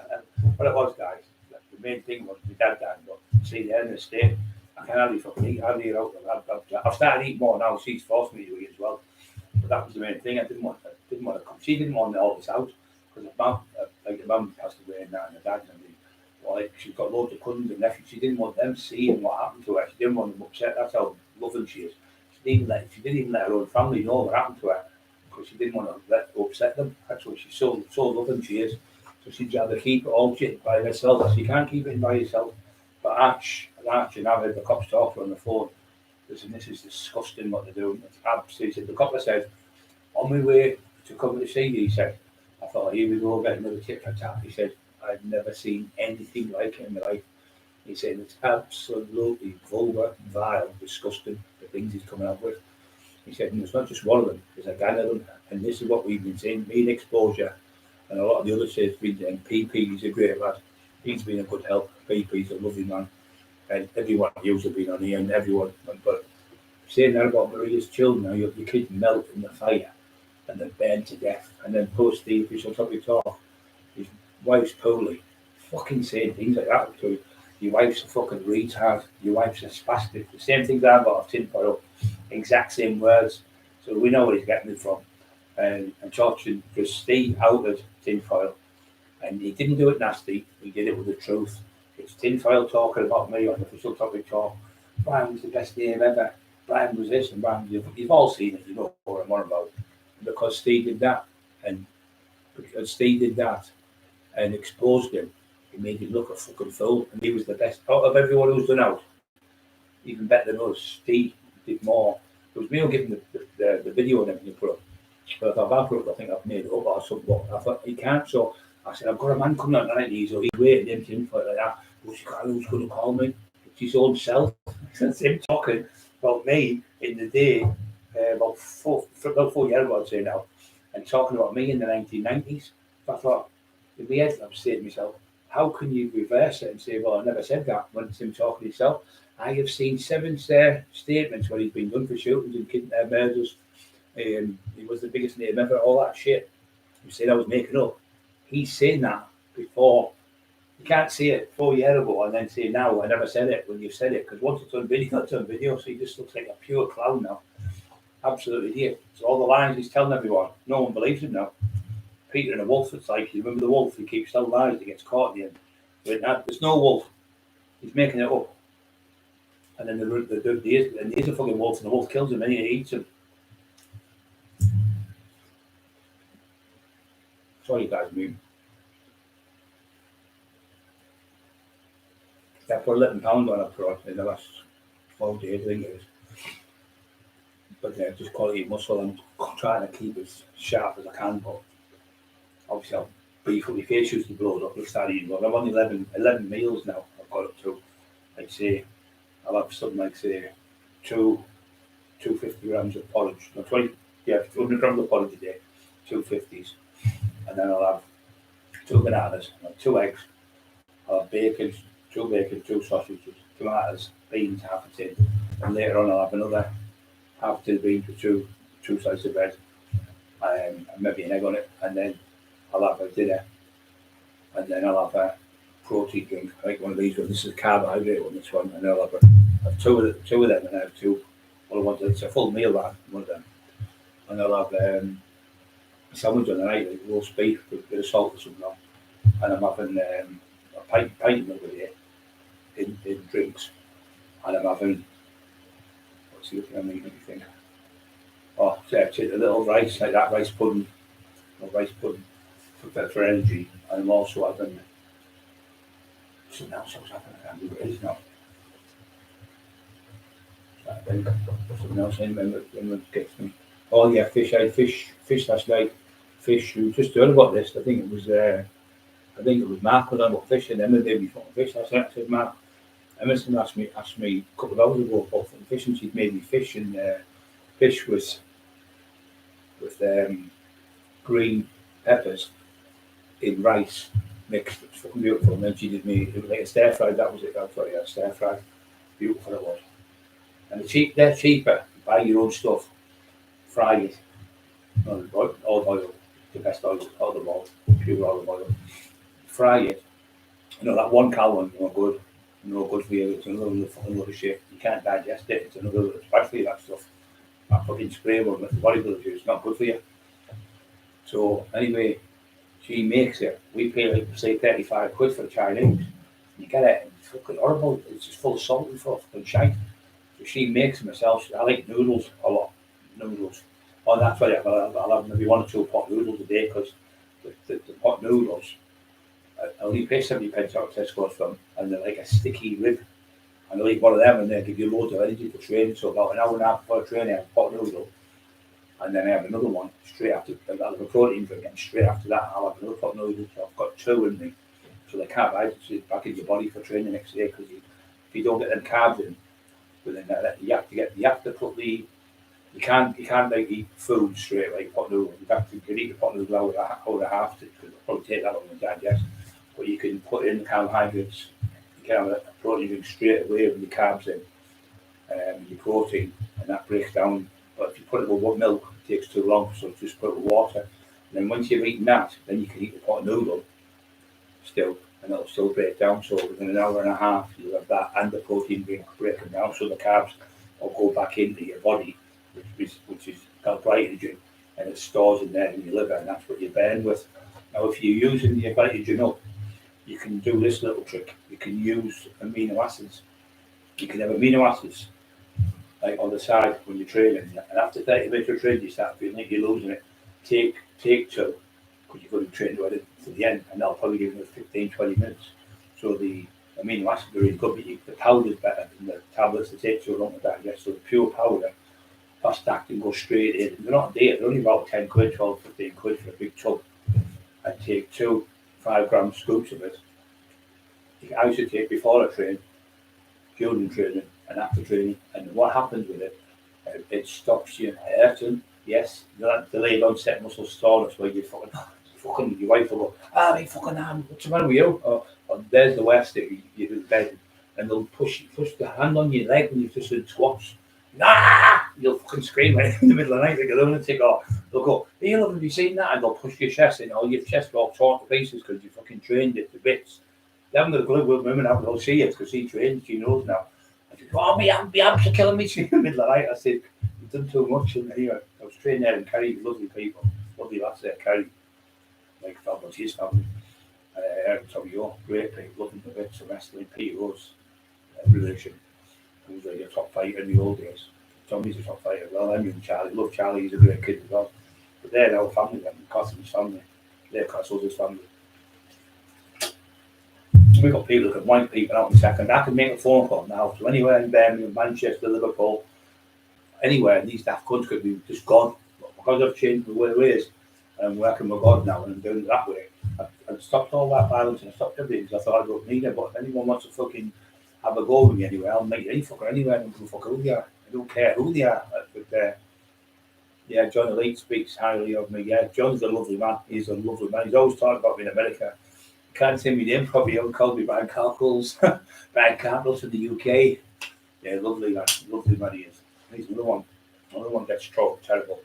But when you're successful in this game, I can't stand it. And I won't see anyone on here getting bullied. I'll be straight on them, fucking telling them off. Leave him alone, you, or fucking leave her alone. I've done that since I was a kid at school. I got bullied at school. When I got to 13, I started fighting back. And I became the best fighter when I was 13 at school. And I just got a bigger name. I used to do kung fu and karate with a man called Bob Cumber. So I knew that judo when you throw them down. I was really good at that. Still got it now. But that idiot. The shadow live in here. Okay. Yeah, John Ellie speaks highly of Brian the Snake. The shadows live in here. Yeah. Yes, and that's what they asked. They don't face you. Big John said that to me. He said, these people that called you, Brian, wouldn't have the balls to knock on your door to have a go with you. They wouldn't do it. He said, I could speak about you now. 2 hours for 2 weeks, whatever he said. He said, and I could still be talking about it because you're the real thing. You've got it. You've got the hole in your fucking body, the staff room, the knives, the stuff, and the people know you for it. And he's saying, I'm tinfoil saying, It's just all hype about it. How the fuck can you get a hype unless you've done it? You just talk. How can you get hype unless you've had these fights and won these people? You wouldn't have that name. But you go out now and you start fights on the tower with someone, and you're going to get in the end. You're going to fight somebody really good. You're going to struggle unless you're exceptional, like a Duffy fighter or a Biff Graham or a Lenny McLean or Roy Shaw. You've got to be exceptional, and then you get a legendary name. You don't get a legendary name for fucking getting beat. You don't get a legendary name for fucking bullying people. You get a legendary name because of the fights you've had with people and won. Or you get a legendary name because the job you've done as a gangster or whatever. Or a legendary name because you're a great mixed martial arts fighter. Or a legendary name because you're a great sprinter or something. You don't get a legendary name for fucking making stories up that don't exist. Because people, wait, I was there that night, it never happened. Nobody ever comes through and says that. There's only the usual suspects, the Tin Man and his fucking that little gang. But they're the minuscule of people on the planet. So the good people always talk good about you. And Duffy said to me, when the good people, Brian, are talking bad about you, you've got a problem. I'll never forget that. He said, when the good people are talking bad about you, then you've got a problem. I said, fuck what the idiots say. And he used to always say to me, the worst people on the planet are nonsense and grasses. He says, there's no such thing as grass in the grass. And I said that to John the Leaf when I did an interview with him. He said, I don't get called the grass. I said, can I just stop you there, John? I said, listen, there's no such thing, John, as grass in the grass. And he started laughing his head after it. You know, that's class. He said, you're right. If you're watching, you'll see John the Leaf talking to me. When John was doing 6 years in a Brazilian jail, he was allegedly up for 33 murders. I never said a word about John Gotti. John Gotti, as John was doing jail in there, 6 years in the Brazilian jail, got stabbed up twice in the jail as well, by the way. And he never said a word, never crossed no one up. He was in that jail, prepared to go to jail for John Gotti. But when the FBI comes and look, we need to speak to you, got him out of there, took him somewhere, sat him down, played the tape recordings to him and Sammy the Bull. The same thing with Sammy the Bull, he was grassing Sammy the Bull up. It wasn't me, it was them that did it themselves. I don't know the exact words, what they said, but they were making John Gotti, senior, not junior, made statements to get John Elite jail for 33 for murders, shootings, and Sammy the Bull tried to get them, set them up with a copy of everybody. But you know, like they like say, our brother grassed me up or something, I think you'd be more gutted because he really loved John Gotti, he really looked up to him, he was a proper gangster now, he said he's a proper man. But when he heard it, he was grassing him up. He said, I was like, I felt sick, I felt terrible, I felt awful because I loved the man, he said. So then they said, look, all you can do now is you can, in our country called Queen's Evidence, go Queen's Evidence against them, where they would testify on behalf and say, I did do the murders, but he gave me the go-ahead to do the shootings. And that's what he did. And I said, well, John, that's not a grass. That's someone who stitched you up. So you're putting yourself in the man. You say, oh, you're going to grass me up. No, I'm going to fucking tell people the truth, or the police the truth, to get myself off of what you're trying to say. I'm a paedophile, I'm a rapist, and this, that, and the other. You fucking know, you're the wrong one. You're the wrong one. You're the little wrong one, not me. Never read no stories about me. We hear loads about you, though. Good Brian, we'll do that for you. Yeah, brilliant, mate. Brilliant, man. Mickey. Yeah, so yeah, he's a good lad there, generally. He phones me quite a lot. There's the one where I'm poorly, and his son was in hospital dying, and he pulls over on the motorway. This is the message to Brian. I'll put it up, you can hear it. He's talking about me. Get well, big fella, look, all think the wealthy and all the type of stuff. And he's pulling over as he's going to see his son in hospital. That's how much he thinks of us. Then he's on another show. It was about Ray Merson. Remember Ray Merson, the heavyweight boxer? It was about him, and they were talking about boxing. He went, I've got a friend, Brian Cockerill from England. He's brought me back at the moment, but he's some fight with him, he said. Then he said to me, for your name to get over the pond, which is the water in America, I've been hearing about you for a long, long time. And when I come to England, people talk about you. You don't have to explain anything about yourself because I know about you and I know when you tell me these stories are true. But these other fuckers, let them explain the stuff. Let them come on and tell the stories and let us go digest them and go through them like you do with yours. You put yours up. People can go and check the newspapers. People can go and check in the libraries and check the newspapers. Everything I tell them are the stories are true. They're not made up fucking shit. But if you did it once or twice, you'd be known as a lie. No one would listen to your stories. Would think he's fucking full of shit.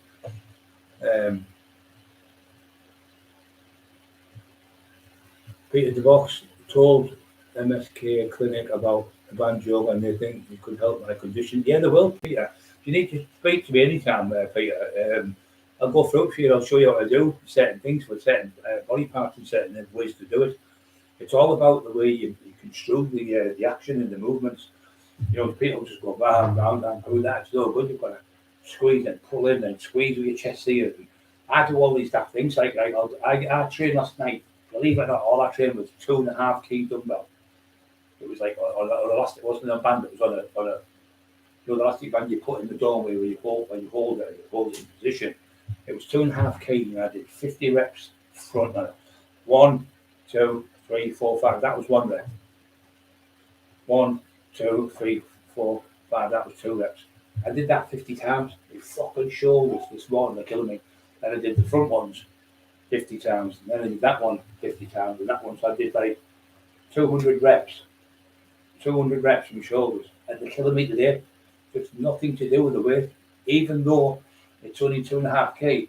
But when you're holding that long, you're still putting the stress on the muscle. So you don't need big weights to get big. I know world champions and Mr. Olympians who train like bench only 200 pounds, and they squeeze the chest and pull back down and manipulate the muscle and the grow better. You've got your muscles on the outside. You've got like you've got a banana skin. Well, the banana skin on your body is like it's called the sheath. It's called the sheath here. So that sheath, the more you pull that, the more blood gets in, the more that stretches, the more the arms get bigger. And that's what you've got to do. You've got to do that. But sometimes you can overdo it. You can tear the easiest muscle to tear is your bicep. It's a nightmare. That's why nearly all powerlifters don't train well strongmen, don't train biceps because they tear so easy when they do the events. The triceps and hardest. I've tore both. Which you've got 3 for tricep. You've got 3 muscles in the back of your arm. I've only got 1 because I tore 2 of them, and I was doing 600-pound bench. I did 6 reps, put it back. I was okay, and then I went on the tricep press down with 140 kg, and I did about 6 reps on there. And I felt like fucking twins. I got the fucking arm getting there. Anyway, I went trained and went a bit lighter. Felt all right. Anyway, I got to the house, coming out, and the arm was, I could see it was all leaking blood inside the muscle. So I went to the doctor the next day. He said, "Oh, if you take this Nutritional, it's just a little slight tear. It'll go away in a couple of days, a couple of weeks." I did that a few weeks. Anyway, I got into a fight with that Iceman who was 6'10" from America, came over and I fought him in Billingham. Chris Curry, he come. Chris Curry, he said, "Oh, he's making it all up." So Chris Curry come on. We brought the charge sheet out. We brought the Iceman's name out. We brought when I was on remand in Home House, I made tinfoil look like a fucking clown. Remanded to Home House and said, "Can you see there, tinfoil, where my address is? Not my address where I live. Home House Prison. Arrested for such and such, the name of the man." And then I had all the statements on to put them all up in another one. Made him look a fucking idiot again. Every time he calls me a lie, I come up with everything up. Like he said, he's never been in school. But you're the month when I put that other one up.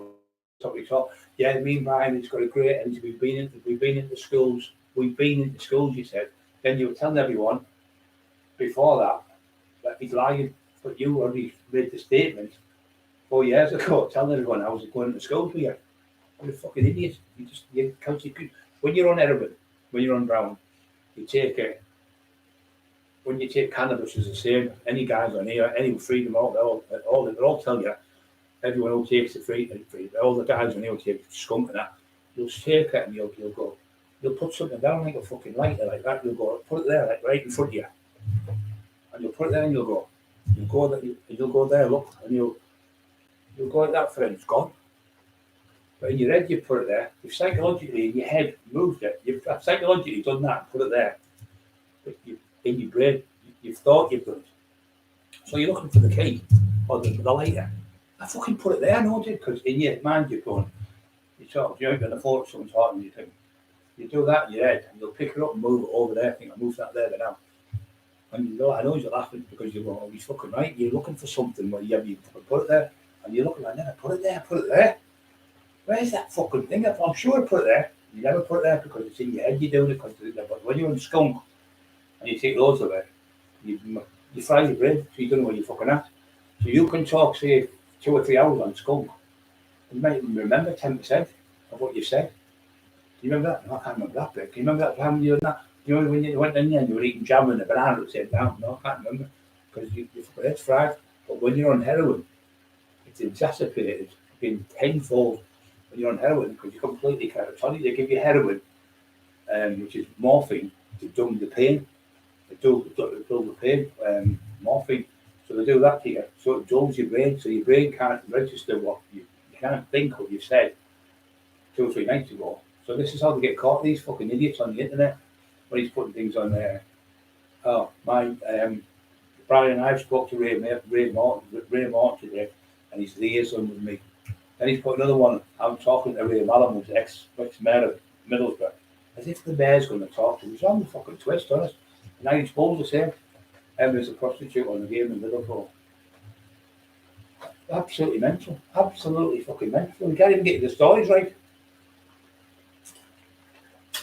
What, you're putting people's numbers out. I have said to the cops, I said to the policewoman, I said, I don't think you're a bad policewoman. I think you've got this wrong, you know. Said, I'm beginning to think this is things that I had, and she said. And I said, listen, if you can find me one single phone call I've made to Jamie Boyle, or one single message where I've threatened his wife or his son, or one single, I can't send an email, I've never used an email, right? So if you can find any of these things, just even one, come to me, I'll plead guilty to everything you've got. Every single thing you've got, I'll plead guilty. And that was over 11 months ago, and we found nothing since. I spoke to him about 4 weeks ago. And as of now, we haven't got anything, because he was saying I'm getting arrested in the morning. He was panicking again, because he does. I said, it's just all to frighten you. Juvenile distress is called. But that's against the law when you do that. If you send a message to someone saying, I'm coming around your house in the morning, I'm going to beat you up, that's juvenile distress. That's malicious communications. That's what that is. But when you threaten to go up somebody's house and burn houses down, that's fucking threats to attempted murder. That's a murder charge, that. You throw a firebomb in somebody's window, there's a good chance you could kill them in the fire. So that's construed as attempted murder. If you threaten to burn somebody's house down, that's classed as attempted murder. But when you say to someone, I want to put a bullet between your two eyes, that is exactly, you threaten to kill them. So he said that to him about 50, 60 times now, on about 60, 70 different videos. That now, what happens there is if you do it 5 or 6 times, it's called stalking. But you do it multiple times, multiple stalking. And I've seen people, I've been reading up on it, I've seen them getting 15 fucking years for it, 16 years. The maximum sentence is 16 years, I think, in this country. And in Ireland, I think it's 10. But in Ireland, they get to see what happens is 89% of people troll people and do these things and threaten them. 89% of 100 go to court and convicted. 89 out of 100 because it's that bad. So in Ireland, they deem it as really, really serious. But so what's happened is she's liaisoned with the police, obviously, petrified, obviously, with what's going on. So then she's in one period, she's going, yeah, I think I'm a nonce. I'm dancing on graves and all that, and that's what they're saying. That Zozo girl, another fucking scumbag. Oh, she dances on the graves in Edinburgh, or whatever it was in Scotland. But how was Emma getting to there when she can't drive? It's 9, 10, 12 hours to get to there, 9, 10, 12 hours back. So it's like a round trip, you're talking 18 hours, 20 hours. She's on here, it's on every day. Well, you see her every day in here. So all these fucking shite they're making up. So he's got her to do that, obviously, at all. So that's what we're saying, is it's a complete troll group that are doing it deliberately to make it look like it's not just that one saying, oh, it's not just that one saying, it's not just that one saying. The thing is, she's too clever, she's linked them all together. He's talking to him, she's talking to him. So, you know, when you get like on the wall and you put like Tom Smith, John Adams, Ryan Cockerill, Terry Smith Johnson, such and such, all them names, link them all together like they do with the mafia and things. That's what she's got. She's got them all linked together. And they're all talking to each other online. Emma's got them all recorded. But tinfoil, his wife's gone, oh yeah, this happened, and this is what they said, and they said this, and said it, and he hasn't raped her, and he hasn't done this. She never said that. She never mentioned he got raped. It was attempted sexual assault on her, what she got done. And she still got that, and the police have got all the evidence still. It's all in her packet. That lad's not allowed to go near Emma ever. She's got a full-time life ban on him to be near her, and he's not allowed to mention this information. So what they've done is, by doing it, these two have brought him in trouble by doing what he's done. So the lad who's done it to Emma, he's never said no. It's these who said it, because she told their tinfoil who it was. He's in your book, and now he's fucking got divulged it. So he's there and see his trouble now. But him, that fucker, wanting